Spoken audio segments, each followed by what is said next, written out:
Ladies and gentlemen, welcome to the CX Goalkeeper Podcast. Your host, Greg, will have smart discussions with friends, experts, and thought leaders on customer experience, transformation, and leadership. Please follow this podcast on your preferred platform. I am sure you will enjoy the next episode with the guest I selected for you. Big news! The CCW Europe Summit 2025 is just around the corner.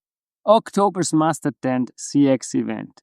The CX Goalkeeper Podcast is exploring key themes from the summit to help you be fully prepared.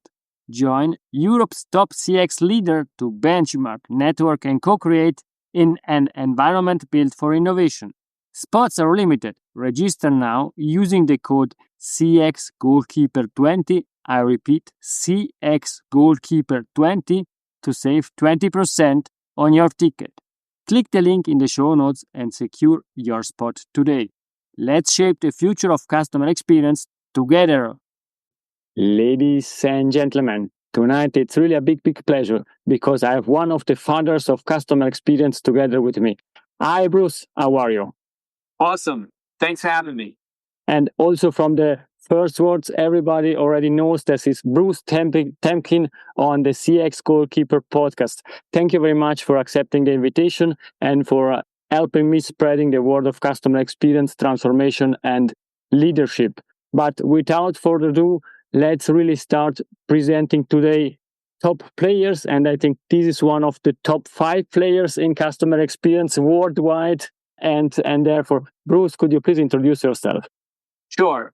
I'm Bruce Temkin. I lead the Qualtrics XM Institute. Been doing that for about 5 years. Prior to that, I ran my own company, Temkin Group. We were acquired by Qualtrics in 2018. And before that, I was at Forrester Research. So I just, I've been focusing on customer experience and employee experience for a long time. Thank you very much, Bruce. And I can really remember the first time that I was working in the contact center trying to transform that, and we were using Temkin's templates to share the overview. Where are we with the MPS? Are we good? Are we not good? And therefore, I can really also remember the Temkin group. Which values drive you in life? So it's funny. I when I think about the values, I go back to when we created Temkin Group, we had a tagline. It was when experience matters. And we had a blog, which continues on, experience matters. And I think that's the value, right? Experience matters because experiences are how human beings interface with the world. So experience matters because people matter, right? I focused most of my career examining how people think and feel in different contexts, right? Whether they're customers, employees, colleagues, partners, fans, patients, right? And so helping organizations think about how they can affect people in those different environments is really sort of central to what I do. And I go back to, experience matters because people matter. And I think this is extremely interesting and it's really inspiring for us, transformation experts, customer experience professional, trying to do what you are doing, to replicate what you are doing. And let's really start deep diving in the topic that I shared with you. It's experience management. And I know you can discuss about a lot of topics. For example, some weeks ago, I was participating to a discussion where you presented with the CXPA Netherlands, and it was all about empathy. But today, let's speak about experience management. What does experience management mean to you? So, first of all, you're not going to get me to do any discussion on any topic without touching on empathy. So, it doesn't matter what questions you ask. I'm going to come around to some empathy discussion. That's just, that's the way I roll. But actually, it's because I think empathy is actually the central component of experience management, right? So one of the things that I've been talking about recently is if you want to think about experience management, think about it as the pathway from a world in which we have passive market research to a world where we have embedded human empathy. And what I mean by that is, if you go back 5 or 10 years, the way you found out about people, customers, employees, is you did this big market research study and you got this big deck, right? And you got a big PowerPoint and you looked at it and then you ignored it until the next time you did, right? That's like the passive market research. You're going to do a project to find out about people. Where we're heading is where human empathy, the understanding about people's needs, desires, and perceptions are all integrated into our systems, our decision-making systems, and our processes, so that they actually just are triggering and pushing the organization to do the right things for those people naturally. And I think experience management is the capability to do that. And when I talk about experience management, I talk about 3 fundamental capabilities that are being built: the ability to continuously learn what people are thinking and feeling, the ability to propagate insights in a useful form across the organization, and then finally, the ability to rapidly adapt based on that increasing flow of insights. So it's continuously learn, propagate insights, and rapidly adapt. And then I'll answer one other question about what is XM, because whenever I'm talking to a CX customer experience audience, they want to know, well, what's the difference between CX and XM? Well, here's how I think about it, which is experience management is the underlying capability that we are all building, right? When it's applied to customers, it's customer experience. When it's applied to employees, it's employee experience. When it's applied to patients, it's patient experience. And as you know, when it's applied on a soccer field, we can call it fan experience. Exactly. I think with my background, and this is my passion, it's soccer, it's fan experience, it's something different than real customer experience, because in the fan experience, it's all about emotion and empathizing with the team.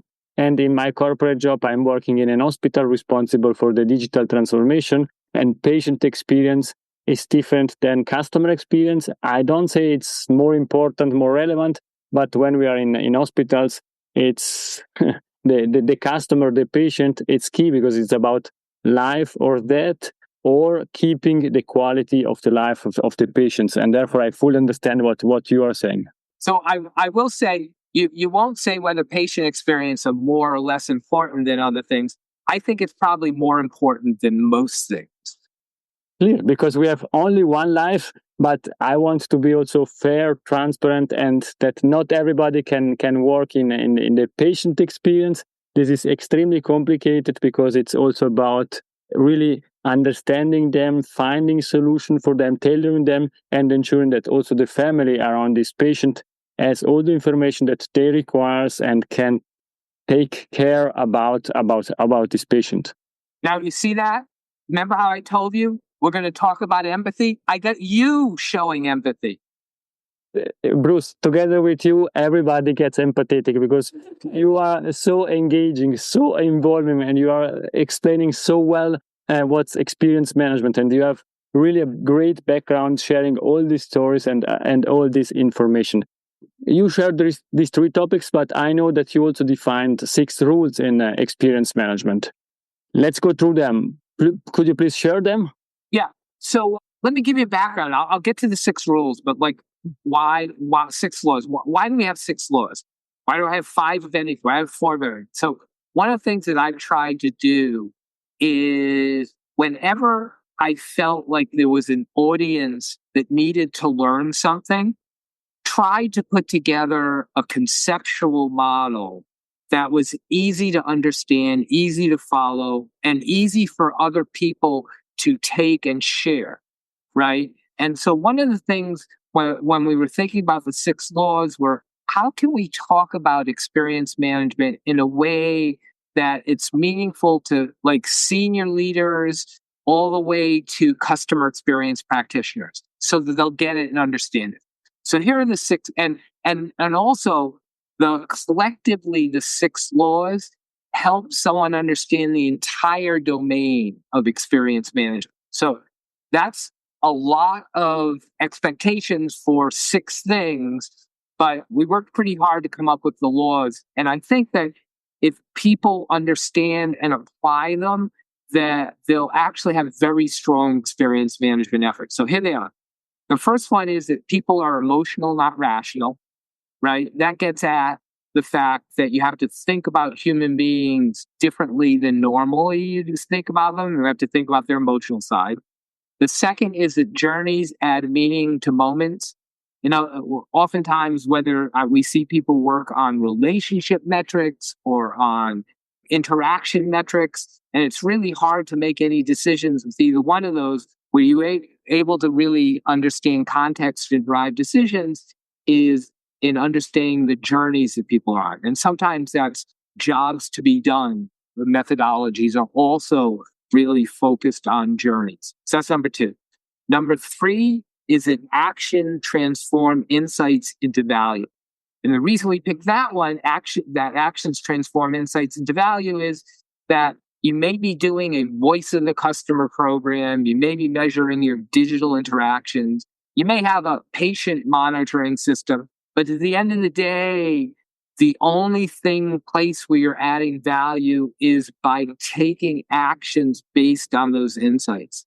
And we might come back to that, but oftentimes I'd rather see you have way less insights and way more action. That's number 3.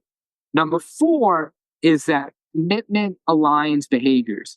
This has a lot to do with like employee and internal things. You can get, you can get employees to do what you want them to do by conforming, right? The 2 C's of getting someone to do. They can conform or they can commit, right? Conform is go do it or else, right? And they do it, right? Or you tell them they should do it and they do it just because, it's on the list of things for them to do, right? If they do that, that's a different type of environment and different organization where people are committed to an output or committed to what the organization's trying to do.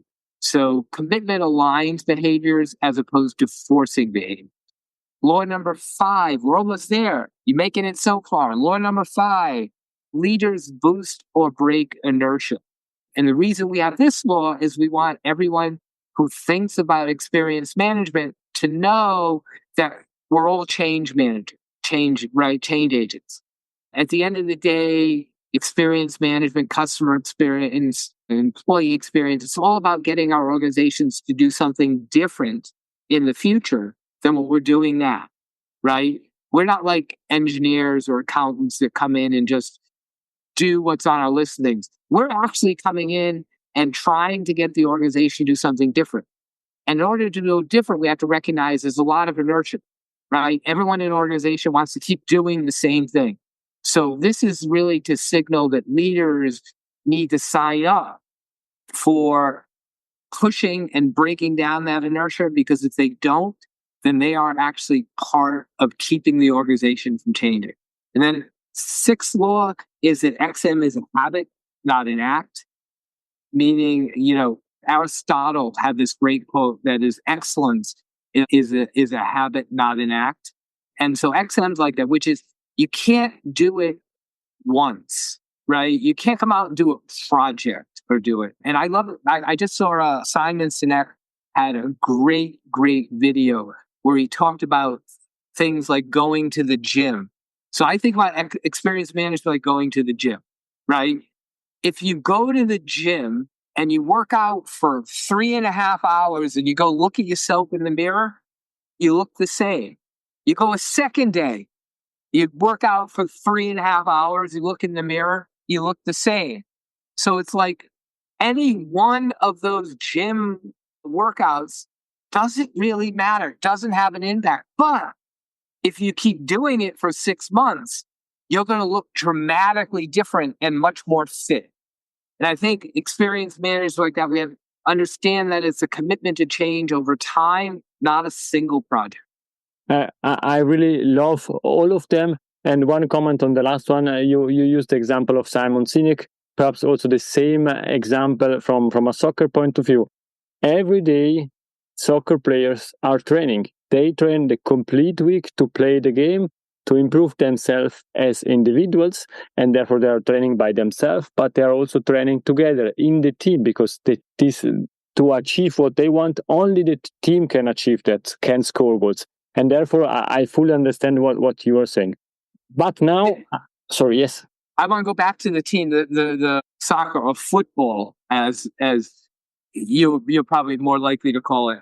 That if you think about it, like if you were to run a play, you do a play once in practice, right?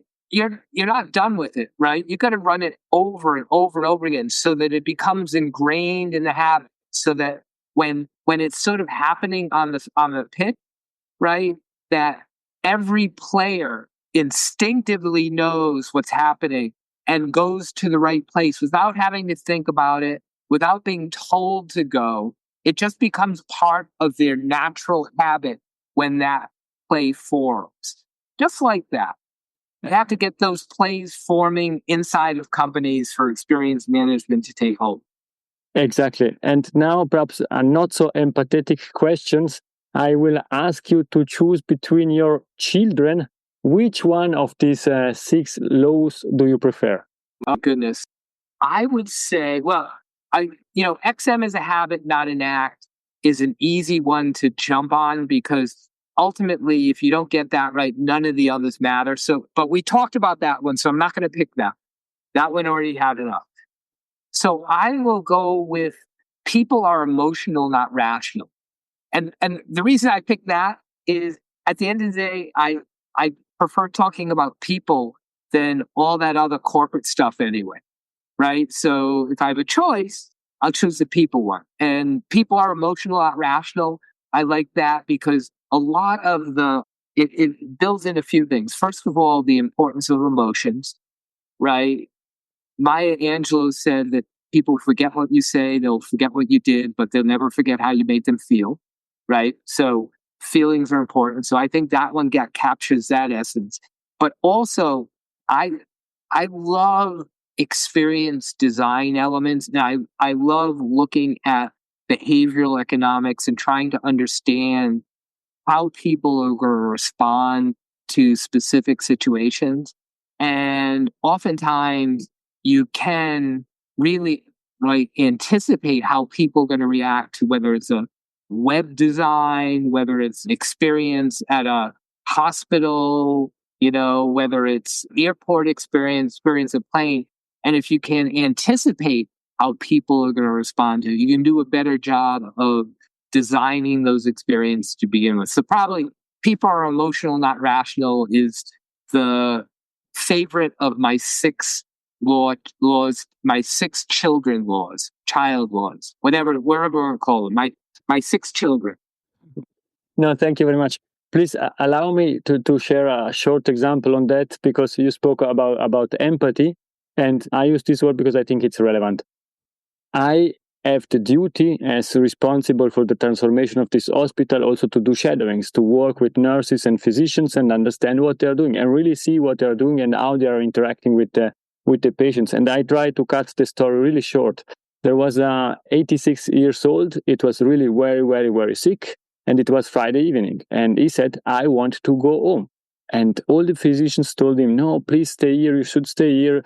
We need to ensure that everything works well, and perhaps next week you can go home.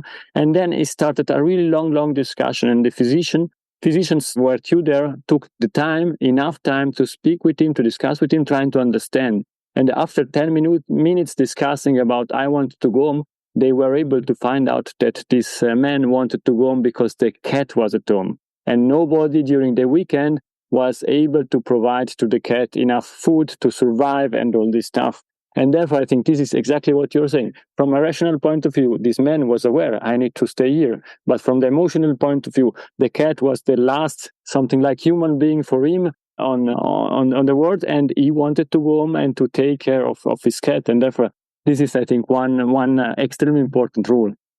That's a great story, because I think it not only does it highlight empathy really well, but it also shows that you just don't know what other people are thinking, right? That we all when we look at someone else, we project our thinking and feeling onto them, right? We assume that they are thinking the same way that we're thinking, right?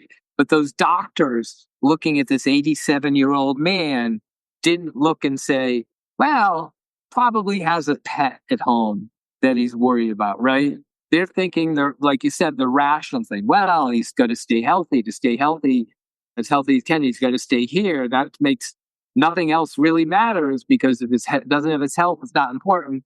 But like you said, the story unfolded in a different way. So great story. I love that. Thank you very much. And perhaps trying to touch at least another rule together with you in this short podcast. Let's speak about leadership, because you are a great leader and you are also a mentor, a coach of a lot of younger people. Let's touch really about leaders boost the break inertia. What could you please explain it a bit? Yeah. So leaders, I think of the same way I talked about the fact that everyone in this field are change agents, right? That the leaders who want to get value out of customer experience management, they have to commit to change, right? And I think about there are lots of different types of leaders, but the leaders that drive change in an organization are unique to others, right? They do things, they lead with purpose. So back many years ago at Temkin Group, we created a model. We still use it at XM Institute on purposeful leadership, 5 characteristics of a purposeful leader. And, I won't go over 5 more. You don't need another list of things for your podcast. But the idea is that a purposeful leader provides a vision and provides the energy for an organization to want to change, right? And so it's really important that a leader not only think about, okay, you're doing customer experience, I'm going to endorse it and say, great, go ahead and do it, right? That's not enough. A leader who wants to get the value out of this work, out of any work, and doesn't even have to be transformation around experience management, any type of transformation. You want to do digital transformation, any transformation you want to do, you need a leader that is actively looking for ways that they can energize the organization to go from here to over here, which is where we're heading.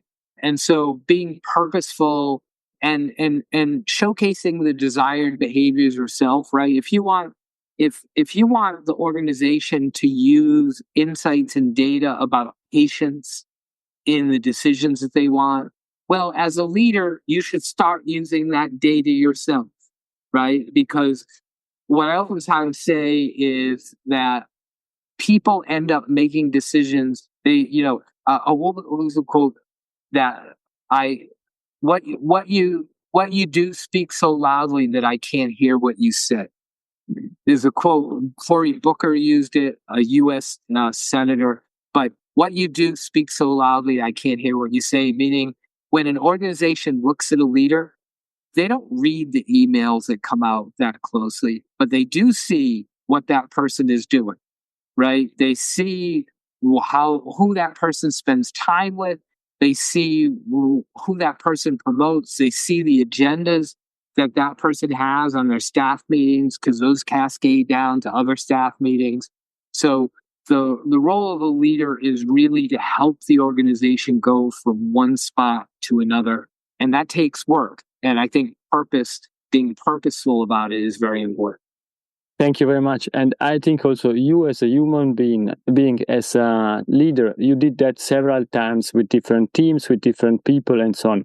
And therefore, what key leadership lesson you have learned throughout your career that you would like to share with the audience?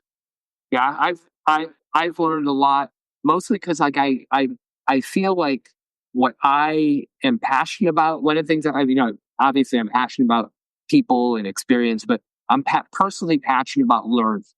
I'm on this never ending journey of learning. And so I've learned a lot, but probably the one leadership lesson that maybe sunk in the most to me is, and it doesn't really have anything to do with experience management or customer experience, but yet it does. yet it does. And that is to deal with the world as it is, not how you'd like it to be. I started, after I got my MBA, I worked at General Electric and had the opportunity to be an internal consultant, and was in many meetings with Jack Welch, who was the CEO at the time. And he used to say that over and over again: deal with the world as it is, not how you'd like it to be. Meaning, oftentimes I find that people have an exaggerated, warped view of either where customers work or where customers do their job, or customers want, employees. And it's all based on how they hope it would work in an ideal world.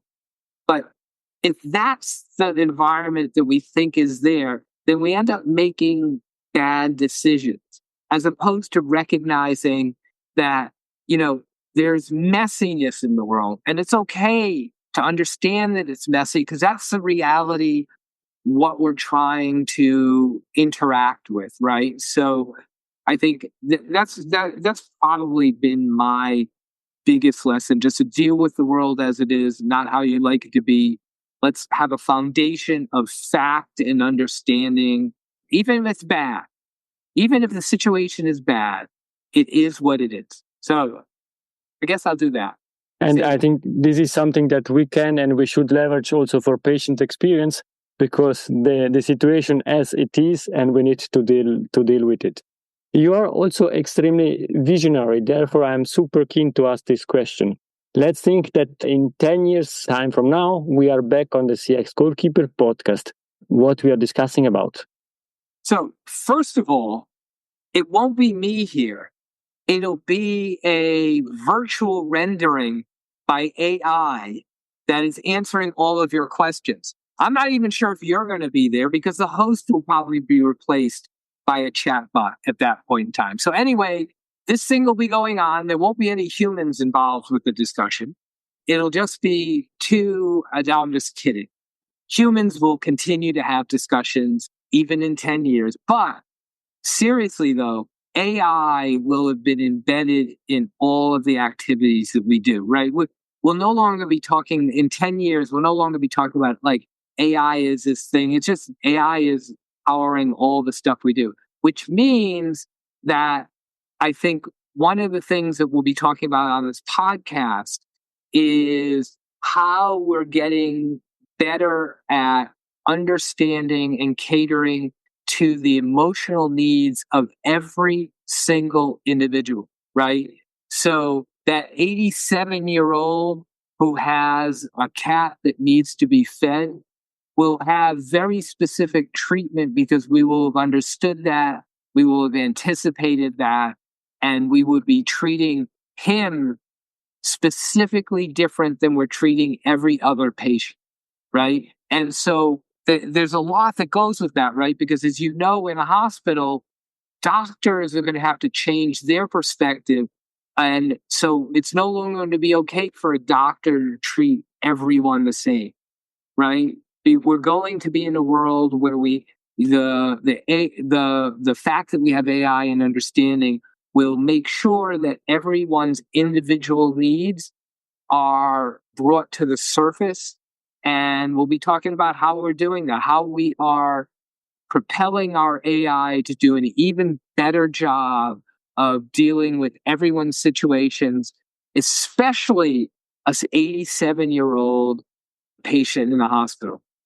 Thank you very much, Bruce. I would have hundreds of additional questions to ask to you, but taking care of the time, taking care of your time, and as a soccer game, even if it's fantastic, it has an end. We are coming to an end of this game, and I still have 2 questions for you.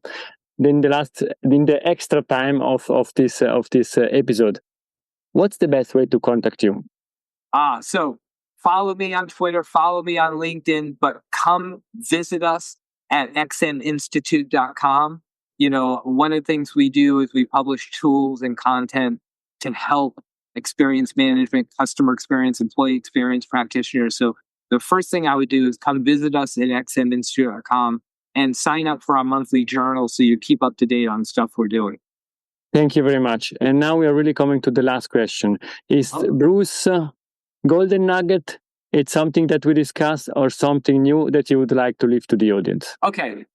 A golden nugget. I'm gonna do something different because Lord knows you've heard a lot of the stuff I've already said.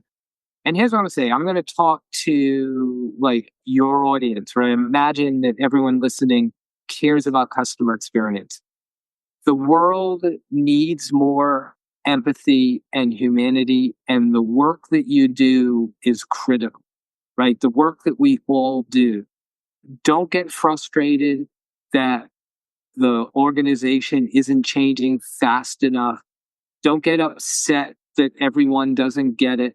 If everyone got it and everyone was doing it, they wouldn't need us, right? So the work about bringing empathy and humanity and experience management to companies, to organizations, to hospitals, to football teams, to insurance companies, to banks is very important work.